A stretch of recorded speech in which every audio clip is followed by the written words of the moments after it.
Hi there, Dr. Jackie Kickish, a physical therapist and certified pre and postnatal exercise specialist. In this video, I want to go over 5 very specific exercises to help decrease hip or back pain with moms postpartum. So in the previous video, I went over 3 very specific reasons why moms have back and hip pain postpartum. Again, that is not related to the hormonal changes that naturally happen in our body postpartum. So if you missed that video, please make sure you go back and check that out. Before we get started with our 5 exercises, make sure you hit the like and subscribe button so that you don't miss out on other great content like this. All right, so in the previous video, we talked a lot about how there are a lot of postural changes and muscle imbalances that happen when we are pregnant. And again, things do not obviously just snap back, contrary to what society might tell you, once we are postpartum. So we really need to work on stretching and strengthening certain muscle groups to help alleviate this. So today I want to make sure that you have, if you can, a loop band, okay, because we're going to be doing some strengthening with that, and then as well as a light or medium resistance band like this for your upper body. So the loop is for your lower body, this is for your upper body. All right. So as a disclaimer, please make sure that you are cleared by your physician before you begin any exercise program. All right, let's go ahead and dive in. So we're going to go onto our back. We're going to go down onto our side, roll onto our back. Now there's 2 different ways that we can kind of work to stretch the low back muscles. So the low back muscles are usually very tightened and in a shortened position postpartum because of the postural changes. So one thing that we can do to help stretch it is what we call the single knee to chest stretch. Now, this might be pretty easy for most of you. So you're basically bringing your knee towards your chest, just like it sounds, single knee to chest stretch. And we're holding it here for a good 20 to 25 seconds. Now, if you don't feel anything here, which I do not, then we can progress it to the double knee to chest stretch, all right? So we're bringing both knees up towards our chest. Try and relax your head and neck as much as possible. And we're trying to stretch those low back muscles out, okay? So again, I would do this 5 times and I would hold for a good 20 to 30 seconds. All right, for the sake of this video, I'm not going to do this 5 times, but you can certainly pause me and go ahead and do this for 5 repetitions, okay? Now with the double knee to chest stretch, I can feel a little bit of a stretch. Now, if you're having discomfort, I would say to decrease the range of motion, so don't bring your knees down as far towards your chest, okay? So just back up and decrease the range of motion a little bit. So in other words, if you feel a good stretch right here, then keep your knees right here. Don't think that your knees have to be forcing all the way to your chest. All right, so that is number 1. All right, the next one, what we're gonna do is we're gonna come back up. Now, this is, it looks easy, but is actually difficult to do, and you are really gonna feel this in your deep neck muscles. All right, so this is what we call a chin tuck. Now we can do this sitting, standing, or lying down. I'm going to show you sitting from the side, and there is a reason why we're going to be doing this. So I want you to think about, we're going to sit up or stand nice and tall. All right, chin tuck, we are basically trying to flatten the natural curvature in your cervical spine, also known as your neck. All right, so what you're trying to do is actually give yourself a double chin. So as a tactile cue, I have people put their finger on their chin, and you're going to be pushing your chin straight back. So we are not going down like this, we're not flexing our spine, and we're not extending our spine looking up towards the ceiling. We do not want that.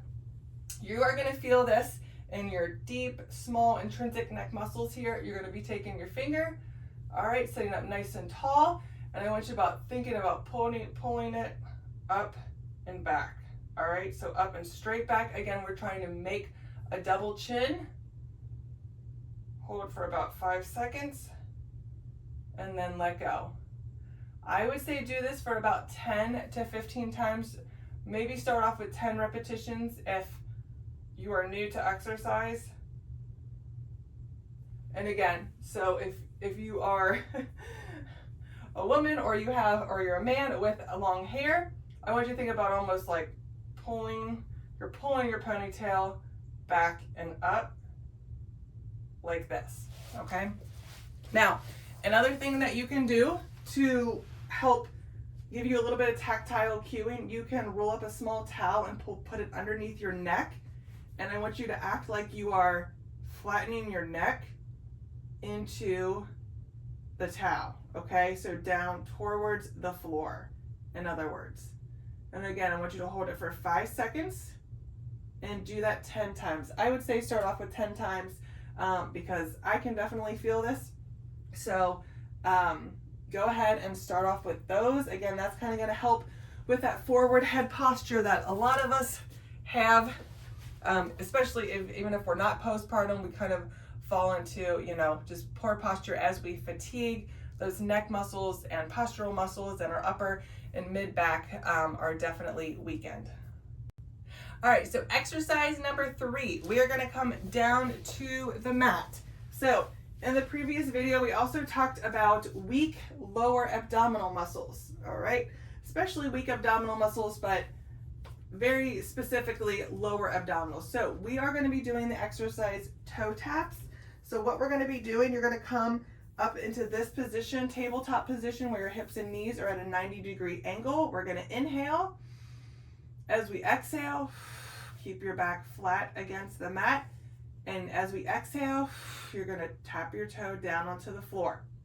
Now, we wanna make sure that our abdominal wall is not doming forward. We wanna make sure that we're keeping our spine flat against the mat, okay? So we don't want your back, if your back is arching like this up while you're doing this, your core, your abdominal muscles are pretty weak and should not be doing this exercise, okay? So that just means we need to modify to do something that is a little bit less difficult. I want you to go ahead and do these toe taps. Exhale, inhale.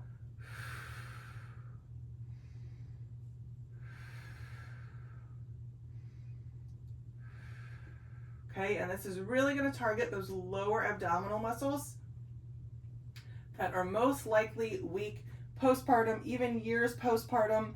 And again, we really want to make sure that we're doing exercises with correct breathing when we are doing this. There's no point in doing exercises if we are holding our breath or if we're doing it with improper breathing. Okay? All right. Next exercise, you will need one of your loops or bands here for the legs. So we're gonna come back onto our back. So we're gonna roll onto our side and then come onto our back. Now, we talked about, again in the last video, giving a lot of it away, that our glutes are very weak and turned off, okay? So this band, your feet are gonna be, I would say, maybe slightly wider than hip width. And what we're gonna do, we're gonna inhale, exhale, think about contracting those abdominals from the bottom up, and then you're gonna squeeze and lift your glutes up. Now, we're not going like really up high like this where we're kind of overextending and arching our back. That's not good for our spine. So we really just wanna go up to where it's kind of a straight line from the hip, knee, and shoulder, okay? We don't want our hips to be above our knees or our shoulders. And then we come back down. I want you to do this 15 times. This extra band here is going to give you a little bit extra glute medius strengthening, which is extremely important for hip and pelvis stability. Exhale on the way up. Inhale on the way down.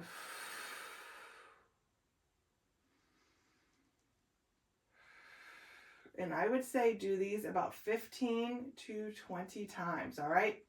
So again, we're strengthening our glute muscles. Our glutes are really, really important to healing our diastasis and pelvic floor dysfunction, okay? It is also really important to strengthen these muscles to help decrease hip and back pain, all right? So this is an extremely important exercise, all right?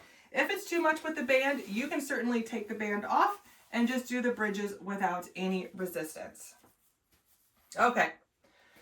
All right, the next exercise, I would do this standing up or in the kneeling position, but I would be out of the picture. So I'm gonna go ahead and just do it in the seated position, but you're gonna get a band. All right, we're gonna sit up or stand up nice and tall, and blonde hair on mine. And we're gonna go ahead and hold our arms straight forward like this. We're gonna squeeze our shoulder blades together in the back and pull the band apart. All right, so we are pulling our hands apart. Again, we want to make sure that it's not too difficult. Like if you can only get out here, you might need to let the band go a little bit. But if you can do 10 to 15 of these and they're not difficult, I would say you need to choke up on the band a little bit more or do a heavier resistance, okay? So inhale, exhale, pull band apart.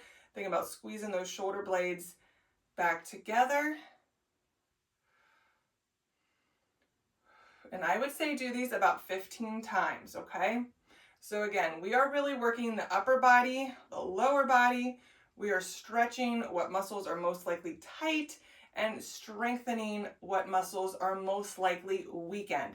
Now, I do want to say as a disclaimer, of course, everyone, does have different postural deficits. So if you are someone that is experiencing severe pain that is limiting your day-to-day life, I would definitely say please make sure you see a physical therapist for a one-on-one evaluation and therapy so that they can evaluate your body and your specific needs. I hope you enjoyed those exercises. Again, you can do these, I would say 1 to 2 times a day. As a disclaimer, make sure that you are cleared by your physician before you begin any exercise plan. Make sure you hit the like button and subscribe to my channel so that you don't miss out on other great content like this. I will see you again next time.